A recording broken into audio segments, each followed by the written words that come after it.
Oh, hey guys, Boston Fan here with another TTM video where I'm going to update some of my TTMs. These are more from August that I just haven't gotten around to.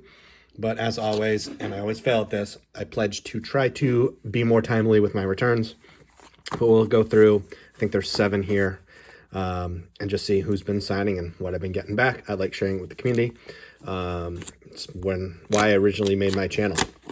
So first one in my stack is Leyva. So he signed 90 tops, an 89 tops, and the 91 tops.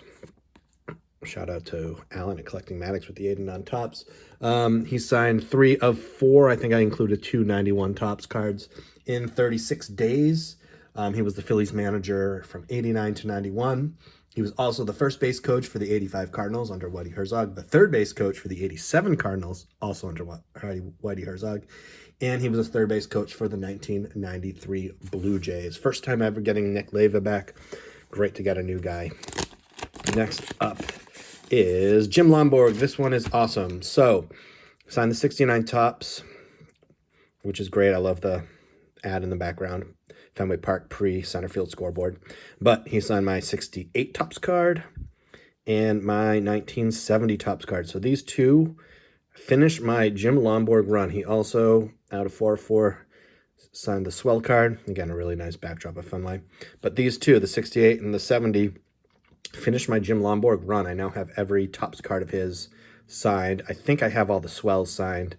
And then you get into post-playing days type cards, which I probably don't have all. But I have his whole tops run, 65 through 1979. These were the last two. 1970 is a high number, and 68 is a semi-high number, 460. These look great. Yeah, so maybe I'll have to do a video someday showing off kind of the first player run that I've ever completed. But that's pretty cool. He's obviously a TTM legend. He's a great signer, 67 Cy Young Award winner. He's a legend locally. He lives still in Massachusetts, and I've gotten successes back from him. I've been TTMing now almost 30 years, and he's been one of the mainstays.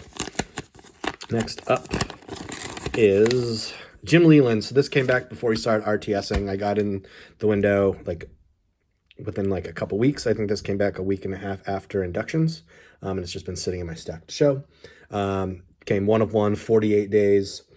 Obviously newly elected to the Hall of Fame. This is his first tops card, his rookie card.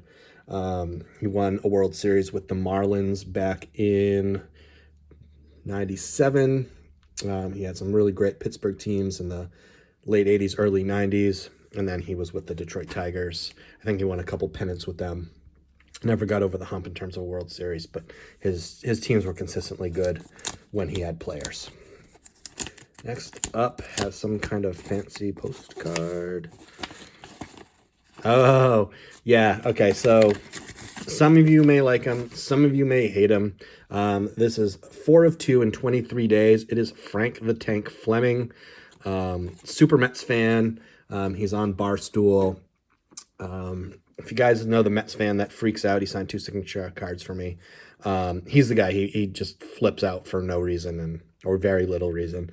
I tend to find him funny. A lot of people don't. I think his rants are hilarious and random, and that's just the kind of humor that I like. So I actually contacted him on Twitter and was like, hey, can I send you a couple things to get signed? He's like, sure, just make sure you send us a drink stamp envelope. He sent me those 2 pictures of him overlooking Mets Stadium. And he signed my 2 signature cards. I'm just a fan of him. I think he's pretty funny, so I sent out to him. That might not be for you, but that's okay.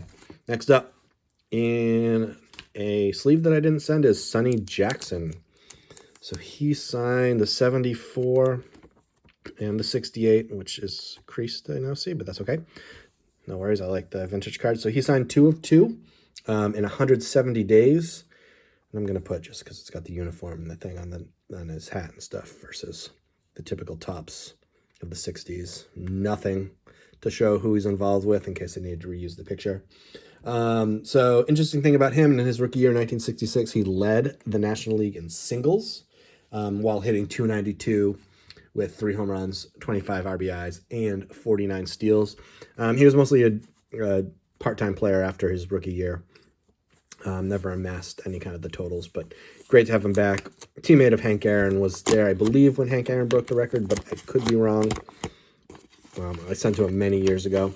Next up is Mike Smithson, former starter and relief pitcher. He signed a dinged up 84, a 90 Donruss. Shout out to Brendan Stebbins. Nice 87 tops, 89 score, and 89 tops on the Red Sox. We're doing with the 89 score on the top here. So he signed those 5 of 5 in 99 days for me.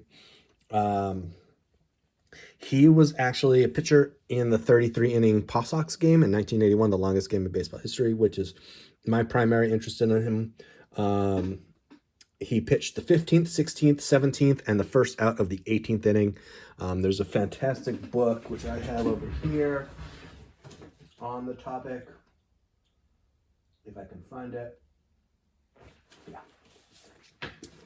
Called Bottom of the 33rd by Dan Barry. It goes through the whole game. And so he pitched part of it. I grew up at McCoy Stadium in Pawtucket, so I know that game and the box score like the back of my hand. It was on all the cups. So that game holds like something true in my heart. He also won 15 games in 84 and 85 for the Twins.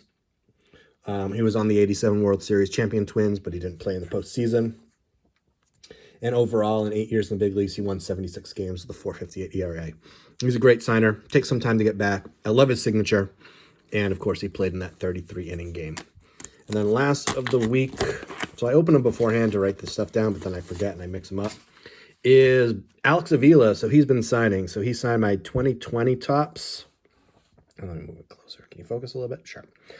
And he signed my 2019 tops, and he didn't sign the extra 2020. Totally cool.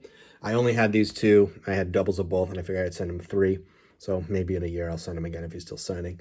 It's cool to get the newer card signed. There's just not many players, and I don't have a lot of cards of the newer issues that sign, so it's nice to add those.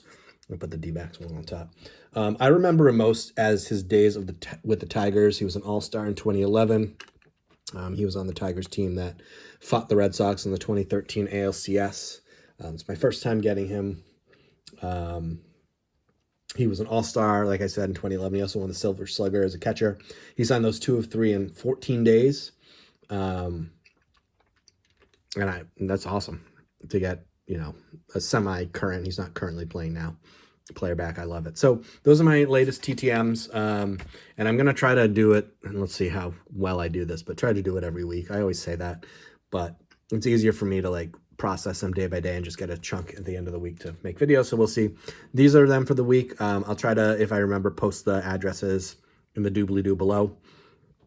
And yeah, that's who I've gotten this week. Until next time, guys, thanks for watching, and I hope you enjoyed TTMing.